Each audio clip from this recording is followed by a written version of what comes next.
नमस्कार दोस्तों, भारत का प्राचीन इतिहास की क्लास हमारी चल रही है, जिसमें आपका एक बार फिर से स्वागत है। आज हम नया टॉपिक स्टार्ट करने जा रहे हैं, जिसका नाम है जैन धर्म। बहुत ही महत्वपूर्ण टॉपिक है दोस्तों, जैन धर्म, जिसके बारे में आज हम इस क्लास में चर्चा करेंगे। याद रखना दोस्तों, जैन धर्म बना है जिन शब्द से। जिन शब्द से बना है, जिनका अर्थ होता है विजेता। जिनका क्या अर्थ होता है दोस्तों? विजेता। जिसने मन, काया और वाणी को जीत लिया है, वो जैन है। ठीक है दोस्तों, तो जैन धर्म की जो उत्पत्ति हुई है वो किस शब्द से हुई है? जिन शब्द से। और जिन का मतलब क्या होता है? विजेता। जिसने मन को, काया को, वाणी को जीत लिया हो, वही क्या है? जैन। जैन में दोस्तों, जैन धर्म में तीर्थंकर, जिनेंद्र जैसे शब्दों का प्रयोग भगवान के लिए हुआ है। जैन धर्म में तीर्थंकर और जिनेंद्र शब्द का प्रयोग किसके लिए हुआ दोस्तों? भगवान के लिए। और याद रखना, जैन धर्म में टोटल 24 तीर्थंकर हैं। कितने तीर्थंकर है? 24 तीर्थंकर। 24 तीर्थंकर में अगर मैं बात करूं, ऋषभ देव दोस्तों जैन धर्म के संस्थापक हैं। भगवान विष्णु जी के 24 अवतार बताए गए हैं। विष्णु जी के 24 अवतार में से 8वें अवतार ऋषभ देव है। तो ऋषभ देव भगवान विष्णु के कौन से अवतार है? 8वें अवतार। 24 में से कौन से अवतार हैं? 8वें अवतार हैं। याद रखना, ऋषभ देव जो है, इनका जन्म अयोध्या में हुआ था और इनका निर्वाण या मृत्यु या निर्वाण कैलाश पर्वत पे हुआ। तो दोस्तों, ऋषभ देव, ऋ से ऋषभ और ऋ से याद रखना, ऋग्वेद में इनका उल्लेख मिलता है। और अगर मैं बात करूं, संस्थापक जैन धर्म के ऋषभ देव हैं। और अगर मैं बात करूं महावीर स्वामी की, महावीर स्वामी जैन धर्म के वास्तविक संस्थापक कहलाते हैं। और महावीर स्वामी जो है दोस्तों, दिखाई दे रहा है नीचे का? मैं ऊपर लिख देता हूं। महावीर स्वामी दोस्तों 24वें तीर्थंकर हैं। तो यानी कि जो पहले तीर्थंकर ऋषभ देव हैं, वो केवल संस्थापक हैं। और जो महावीर स्वामी 24वें तीर्थंकर हैं, ये दोस्तों वास्तविक संस्थापक हैं। दोनों क्वेश्चन महत्वपूर्ण है। और याद रखना है दोस्तों, जैन धर्म में आपको, जैन धर्म में 5 महाव्रतों का पालन बताया गया है।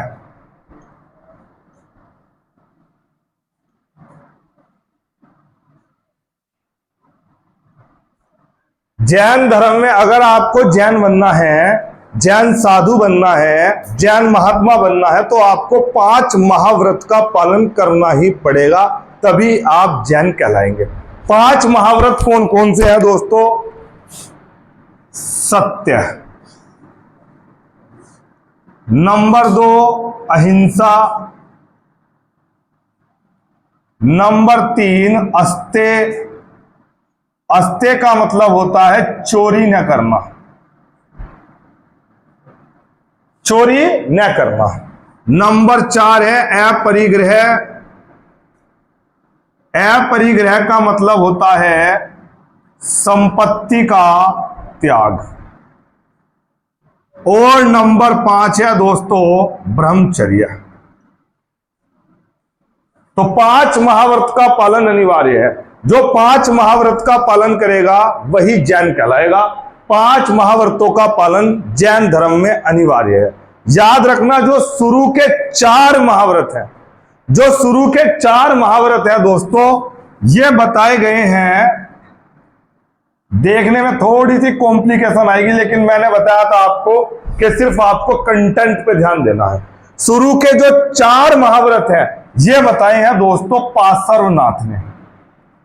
सर ये पार्श्वनाथ कौन है? ये है 23वें तीर्थंकर, 23वें भगवान है जैन धर्म के। तो जैन धर्म के जो 23वें तीर्थंकर हैं, इन्होंने 4 महाव्रत बताए। हमेशा सत्य बोलो, चाहे कुछ भी हो जाए। हमेशा अहिंसा का पालन करो, कुछ भी हो जाए। जीव हत्या, कोई भी शरीर की चोट किसी भी प्राणी को ना पहुंचे। तीसरे पे अस्त्य है। अस्त्य का मतलब कितनी ही किसी की महत्वपूर्ण चीज हो, उसकी आप चोरी ना करो, उसके प्रति आपके मन में मोह पैदा ना हो। और अपरिग्रह है संपत्ति का त्याग। आपके पास जो संपत्ति है वो आपको छोड़नी पड़ेगी, मोह माया त्यागनी पड़ेगी। ये 4 दोस्तों पार्श्वनाथ 23वें तीर्थंकर ने जोड़ा।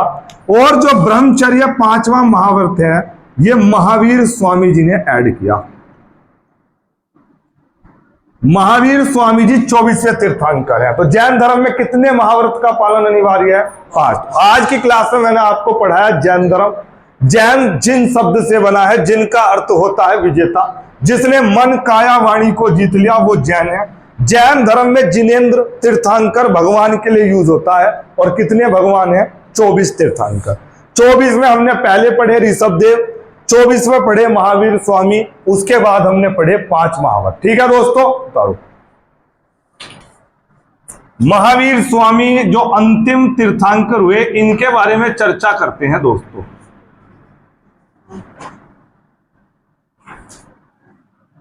(540 ईसा पूर्व) इनका जन्म हुआ कुंडग्राम में। तो 540 ईसा पूर्व इनका जन्म कुंडग्राम में हुआ।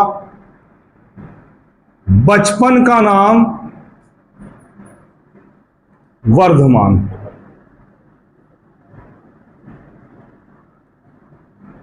पिता का नाम सिद्धार्थ। सिद्धार्थ जो है वो जात्रिक क्षत्रिय कुल, इस परिवार से बिलोंग करते थे महावीर स्वामी। माता जो है वो है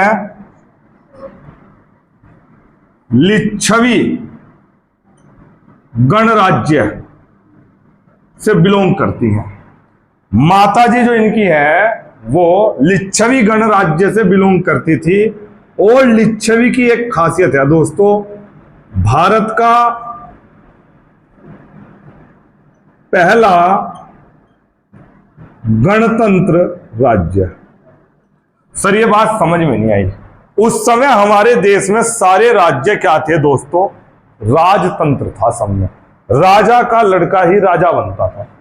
पर वर्तमान में हमारे यहां जब से संविधान बना तो हमारे यहां राजा का लड़का राजा नहीं बनता, कोई भी राजा बन सकता है जिसे जनता चाहेगी।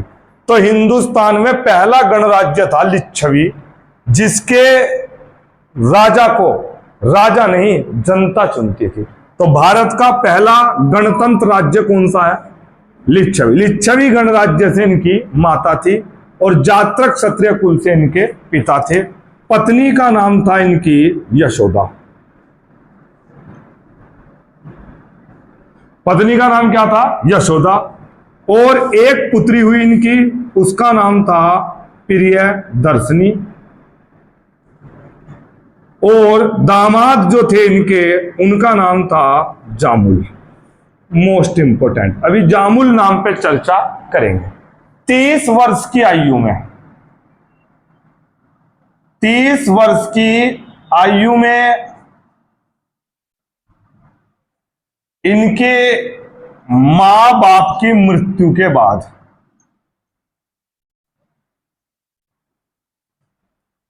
दुख से वैराग्य पैदा हुआ।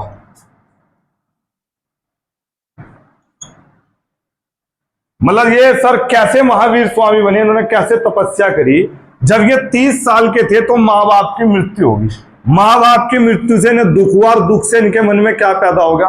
वैराग्य। वैराग्य का मतलब जब कुछ भी अच्छा नहीं लगता, दीन दुनिया से इन्होंने मोह छोड़ दिया, और वैराग्य पैदा होने के बाद ऋजुपालिका नदी किनारे साल वृक्ष के नीचे 12 साल की कठोर तपस्या की। ऋजुपालिका नदी किनारे साल वृक्ष के नीचे महावीर स्वामी ने 12 साल की कठिन तपस्या की, और ज्ञान प्राप्ति के बाद केवलीन या केवल्य कहलाए। और दोस्तों याद रखना, देखना जरा नीचे दिख रहा है क्या सही? ज्ञान प्राप्ति के बाद पहला उपदेश दामाद जामुल को दिया। क्लियर? समझ में आया दोस्तों? तो महावीर स्वामी के बारे में आपने बहुत अच्छे से पढ़ा। महावीर स्वामी ने कैसे 12 साल की तपस्या की।